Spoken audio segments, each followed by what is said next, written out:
Movies tribe प्रस्तुत करता है how long will I love you. ये मूवी हमारे ही एक प्यारे सब्सक्राइबर प्रखर राय के रिक्वेस्ट में लाई गई है। थैंक यू प्रखर जी। आई होप मैंने आपका नाम सही से लिया है। मूवी के डायरेक्टर है लुनसू और IMDb रेटिंग 6.4 है। ऐसे नए और अलग मूवी एक्सप्लेनेशन सुनने के लिए चैनल को पक्के से सब्सक्राइब करें और हाँ, पक्के से नोटिफिकेशन बेल को भी हिट करें। हमारा इंस्टाग्राम हैंडल ID है movies_tribe। Link is in the description box. शुरू होने जा रही है आज की कहानी। प्रॉपर्टी डीलर के ऑफिस एक सुंदर लड़की आती है जिसका नाम श्याओ है। उसे एक खास घर खरीदना है, लेकिन उसके पास इतने पैसे नहीं हैं। इसीलिए उसी ऑफिस के एक एम्प्लॉय से कांटेक्ट कर उसने एक प्लान बनाया। पहले तो वो ब्लाइंड डेट पे किसी अमीर आदमी को बुलाएगी। अगर वो शादी के लिए राज़ी हुआ तो उसकी शर्त होगी कि वो आदमी उसे वही घर खरीद कर दे। लेकिन आज भी बात नहीं बनी। श्याओ एक 20वीं सदी की लड़की है जिसका इस दुनिया में कोई नहीं है। दूसरी तरफ मिंग एक आर्किटेक्ट आज भी एक डील के लिए सेंट्रल डिस्ट्रिक्ट बिल्डिंग ऑफिसर से मिलने गया। उसे एक मॉडर्न अपार्टमेंट के प्लान का ब्लूप्रिंट्स दिखाता है। बहुत दिनों से वो एक डील क्रैक करने की कोशिश कर रहा है, मगर आज भी वो असफल रहा। अब ऑफिस वॉशरूम में मिंग उदास बैठा है। तभी उसने कंपनी के एम्प्लॉय चेन को कहते सुना, मैं इस कंपनी में 20 साल से काम कर रहा हूँ और इसीलिए प्रेसिडेंट जांग मुझ पर सबसे ज़्यादा भरोसा करते हैं। चेन इसी चीज़ का फ़ायदा उठाकर पावर ऑफ अटर्नी के डॉक्यूमेंट्स में प्रेसिडेंट के धोखे से दस्तखत लेने वाला है और फिर ये कंपनी उसके नाम हो जाएगी। तभी चेन को अंदर से आवाज़ आई और देखा कि वहाँ मिंग है। उसने मिंग को एक बिल्डिंग कॉन्ट्रैक्ट देने का वादा किया, क्योंकि मिंग एक लो परफॉर्मर एम्प्लॉय है जो अपने टारगेट्स भी पूरे नहीं कर पाता। लेकिन इसके बदले उसे अपना मुंह बंद रखना होगा। थक हार कर मिंग और श्याओ अपने अपने घर आए और अचानक से अपने आप घर की चीज़ें हेर फेर होने लगी। जैसे किसी ने सामान कहीं रखा तो वो वहाँ से गायब हो गया। किसी ने यहाँ वाटर टैप खोला तो दूसरे के घर में पानी टपकने लगा। सारी चीज़ें उल्टी फुल्टी होने लगी और फिर दोनों ही परेशान होकर सो गए। अगली सुबह जब श्याओ की नींद खुली तो उसके सामने बेड पे एक लड़का सो रहा है। वो घबरा कर चिल्लाने लगी, तुम कौन हो? मेरे घर में क्या कर रहे हो? वो लड़का और कोई नहीं मिंग है और वो भी हैरान है। तभी दोनों ने गौर किया कि एक घर के 2 हिस्से हो गए हैं। एक में मिंग का सामान है और दूसरे में श्याओ का। बीच की दीवार रातों रात गायब हो गई है। उनकी हर एक चीज़ एक दूसरे से टकरा गई है, जैसे एक कमरे में 2 घर हो। एक में पुराने ज़माने की चीज़ें हैं और दूसरे में मॉडर्न चीज़ें। जब खिड़की से बाहर ध्यान गया तो दोनों तरफ का नज़ारा भी बिल्कुल अलग है। एक तरफ बारिश हो रही है तो एक तरफ कड़क धूप। यहाँ तक कि दरवाजे भी 2 है। जब मिंग की तरफ का दरवाज़ा खोला गया, वहाँ समय पीछे चल रहा है। पुराने डिज़ाइन के बने घर, पुराने ज़माने के लोगों का पहनावा, वीडियो गेम्स, रेडियो, पुराने पॉप म्यूज़िक, पुराने डब्बे वाले कंप्यूटर्स और विंडोज़ 99। जब श्याओ की तरफ का दरवाज़ा खोला तो आजकल की दुनिया का नज़ारा है। सबके हाथ में cell phones, automatic electric car, robot, Zomato, Swiggy, online payments, ऊंची बिल्डिंग और साल है 2018। दोनों के होश उड़ गए। आखिर ये कैसे हो सकता है? तभी मिंग अपने ब्लूप्रिंट्स लेने भागा तो श्याओ की तरफ रखा हुआ फ़ोटो फ्रेम टूट गया, जिसमें उसके पापा और उसकी पिक्चर है और साल लिखा है 1999। वो पिक्चर जिस बागीचे में खींचा गया है वही फूलों का गमला श्याओ के पास है जो अभी अभी टूटा। श्याओ को उदास देख मिंग ने कहा, देखो ये साल भी 1999 है, यानी तुम समय में पीछे आ गई हो जिस साल में ये फ़ोटो ली गई थी। हम एक काम करते हैं, तुम्हारे घर जाकर ऐसा ही फूल ले आते हैं। श्याओ तैयार हो गई और जब 1999 का दरवाज़ा खोलने गई तो पूरा घर दोबारा से हिलने लगा। इसका मतलब जिस साल का जो है वही वो दरवाज़ा खोल सकता है। अब जैसे ही श्याओ अपने घर की गलियों में पहुंची, उसे बचपन से जुड़ी बहुत सारी चीज़ें याद आने लगी और जब घर के सामने पहुंची उसे उसका बीता बचपन और उसके पापा दिखे। भावुक होकर वो उनकी तरफ जैसे ही बढ़ी, ज़मीन कांपने लगा, घर की छत टूटने लगी, गाड़ी के शीशे में दरार पड़ गई। मिंग जल्दी से उसे वहाँ से लेकर भागा। तो इसका मतलब समय के हेर फेर में भी वो कुछ चीज़ों में दखलंदाजी नहीं दे सकते। वो अपने अतीत में खुद से नहीं मिल सकते। घर पहुंचकर मिंग ने उसे एक बार 2018 में ले चलने को कहा। शायद वो कोई बड़ा बिल्डर बन गया हो। उदास श्याओ ने कहा, तुम इंटरनेट में ढूंढ लो, वहाँ तुम्हें सारी इन्फॉर्मेशन मिल जाएगी। और फिर मिंग का फ़ोन लेकर अपने डैड को फ़ोन करने लगी कि उनसे मिल तो नहीं पाई, शायद बात कर सके। ऐसा करते ही पूरा घर हिलने लगा। घर एक दूसरे में घुसकर और छोटा होता जा रहा है। यानी तुम खुद के पास्ट या फ्यूचर से किसी भी तरह का कोई कांटेक्ट नहीं कर सकते। यहाँ साल 2018 में दूर कहीं एक लैब में साइंटिस्ट टाइम में एक मैग्नेटिक डायमेंशन बना रहा है, जिससे एक पैसेज क्रिएट होगा आज के समय यानी 2018 और 19 साल के बाद का समय 2037 के बीच। एक समय से दूसरे समय में जा सकते हैं। फ्यूचर में हम 19 साल आगे जाकर किसी भी फ्यूचर टेक्नोलॉजी को अभी के समय में लाकर मार्केट में मोनोपोली ला सकते हैं। लेकिन ये डायमेंशन परफेक्ट नहीं है। ये एग्जैक्ट किस वक्त होगा, किस जगह होगा, कितने समय के लिए होगा, ये नहीं बता सकते। और दूसरी चीज़, हम अपने ही फ्यूचर वाले इंसान से कोई कांटेक्ट नहीं रख सकते, वरना ये समय कम होने लगेगा और जल्द आने जाने का रास्ता बंद हो जाएगा। मगर उन्हें ये नहीं पता कि वो डायमेंशन खुल चुका है, वो भी 19 साल फ्यूचर का नहीं बल्कि 19 साल पास्ट का। अब यहाँ दोनों आमने सामने बेड पे हैं। मिंग ने पूछा, तुम्हारे डैड के साथ ऐसा क्या हुआ था कि तुम इतने अमीर घर से होने के बावजूद आज एक रूम के भाड़े के घर में रहती हो? आज श्याओ जिस घर में रह रही है, 19 साल पहले का मिंग भी उसी घर में रहता है। श्याओ ने कहा, 1999 की बात है, मैं सिर्फ 12 साल की थी। इस दुनिया में डैड के अलावा मेरा और कोई नहीं। मगर मुझे लगता था कि डैड सिर्फ अपने काम से प्यार करते हैं।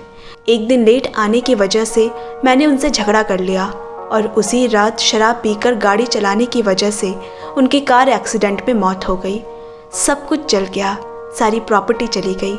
मेरे पास बस उनकी गाड़ी की चाबी रह गई है, जो श्याओ हमेशा अपने पास रखती है। अगले दिन दोनों अपने अपने दरवाजे से निकलकर रोज़मर्रा की ज़िंदगी में लग गए। मिंग ने चैन का दिया ऑफ़र लेने से मना कर दिया और ना ही वो किसी और से उस बॉस वाले राज के बारे में बताएगा। लेकिन चैन नहीं माना और उसे 2 हफ्ते का समय दिया कि या तो वो उसके साथ हाथ मिला ले या इस कंपनी से निकाल दिया जाएगा। इधर श्याओ एक घड़ी के दुकान में सेल्स एम्प्लॉय है। वहाँ उसकी एक कॉलेज फ्रेंड आई जिसकी एक अमीर आदमी से दूसरी शादी हुई है। पहली शादी उसने श्याओ के हस्बैंड को ही फंसा कर की थी। श्याओ उसे देखकर चौंक गई, लेकिन उसके सामने अमीर बीवी बनने का नाटक करने लगी ताकि उसकी असली हालत का उसे पता न चले। उसकी दोस्त ने उसे और उसके हस्बैंड को अपने घर इनवाइट किया। श्याओ ने मिंग को सब समझाया बुझाया, कहना कि दुबई में मेरा एक मल्टी बिलियनियर बिजनेस है वगैरह वगैरह। मिंग ठहरा 19 साल पहले का आदमी और उसने वहाँ जाकर सब गड़बड़ कर दी। उनका झूठ पकड़ा गया। वहाँ से बेइज्जत हुई श्याओ घर आकर रोने लगी। तब मिंग उसे हंसाने लगा, उसका ख्याल रखा। दोनों अच्छे दोस्त बन गए। दोनों को ही पता है पैसों की कमी की वजह से दोनों ही परेशान हैं। श्याओ को ऑक्शन में लगा अपने पापा का वो घर खरीदना है और मिंग को अपने बिल्डिंग कॉन्ट्रैक्ट के लिए इन्वेस्टमेंट चाहिए।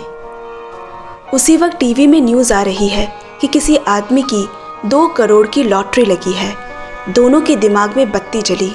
क्यों ना 2018 में चेक करें कि साल 1999 के इस महीने में कौन सा नंबर लॉटरी में फंसेगा और वापस 1999 में जाकर उसी नंबर की लॉटरी खरीद ले। इस तरह वो अमीर बन सकते हैं और इससे दोनों के अरमान भी पूरे हो जाएंगे। उन्होंने वैसा ही किया। लॉटरी रिजल्ट के दिन का बेसब्री से इंतज़ार करने लगे। इस बीच दोनों बेफिक्र होकर घूमने फिरने लगे, आने वाले दिनों के सपने देखने लगे। एक रात पहले उन्होंने खुद को पार्टी दी। अब वो बहुत जल्द अमीर बनने वाले हैं।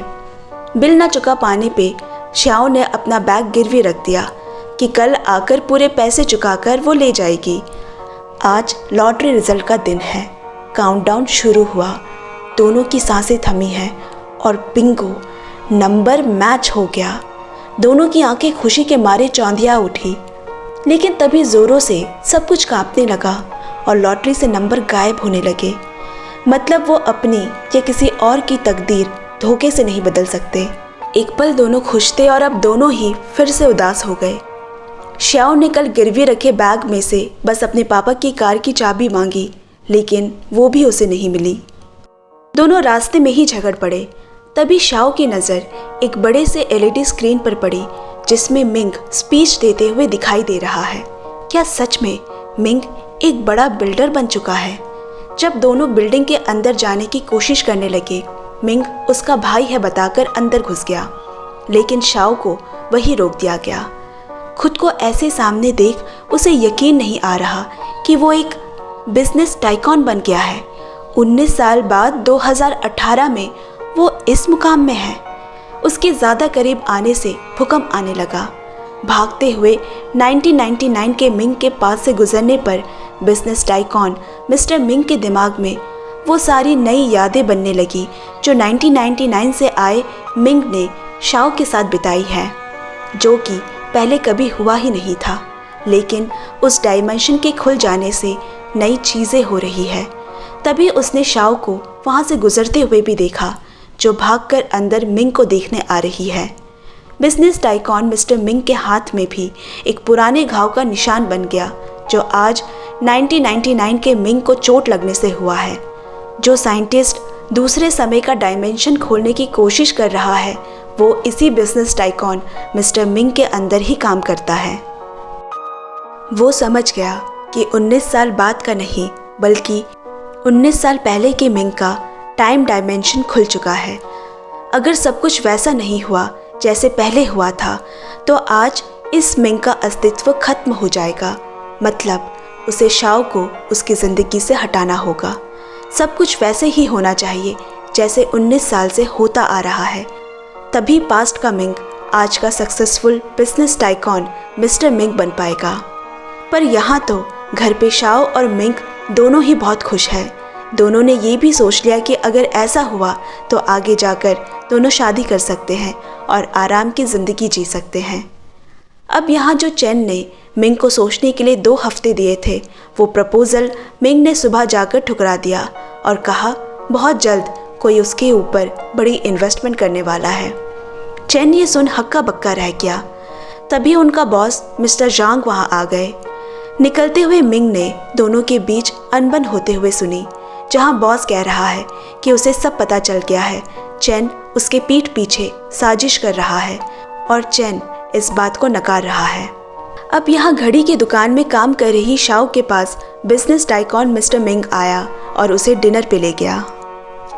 उसने उससे कहा, तुम मिंग के लिए 2 चीज़ें कर सकती हो, या तो उसकी ज़िंदगी से निकल जाओ, वो वापस अपने समय में ही रहेगा और उसे जो जो करना चाहिए वो फैसले खुद के लिए लेगा। तुम्हारे आने से उसके फैसले बदल गए हैं। या दूसरा ऑप्शन है, उसके साथ रहो और वो जल्दी मर जाएगा। श्याओ डर गई और पूछने लगी वो कैसे उसे बचा सकती है। मिंग बोला, हम दोनों एक ही टाइम स्पेस से हैं। मैं तुम्हें ज़्यादा अच्छी लाइफ दे सकता हूँ। एक काम करो, आज ही तुम उस घर से निकल जाओ। यहाँ मैं तुम्हें एक बड़े अपार्टमेंट पे शिफ्ट कर दूँगा। श्याओ को वो मिंग अलग सा लग रहा है।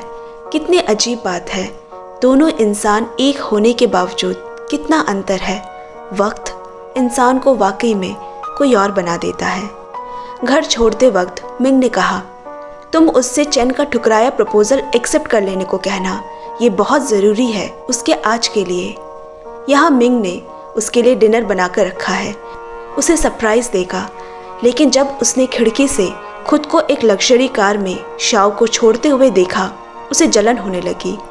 अंदर आकर श्याओ भी उससे दूरी बनाने लगी, ताकि अभी कोई ऐसी गलती ना हो जाए कि मिंग का फ्यूचर बिगड़ जाए। वो जानबूझकर कहने लगी, तुम आज सूट में वाकई बहुत हैंडसम लग रहे थे, और पता है तुम्हें याद था कि मुझे चॉकलेट केक पसंद है। तुम मुझे एक फ़र्स्ट क्लास रेस्टोरेंट में ले गए जहाँ बढ़िया खाना था। मुझे बहुत ही मज़ा आया। मैं कल यहाँ से जा रही हूँ। तुम्हारी लाइफ के लिए भी गुड लक। और हाँ, उसने तुम्हें चैन का ऑफर एक्सेप्ट कर लेने को कहा है।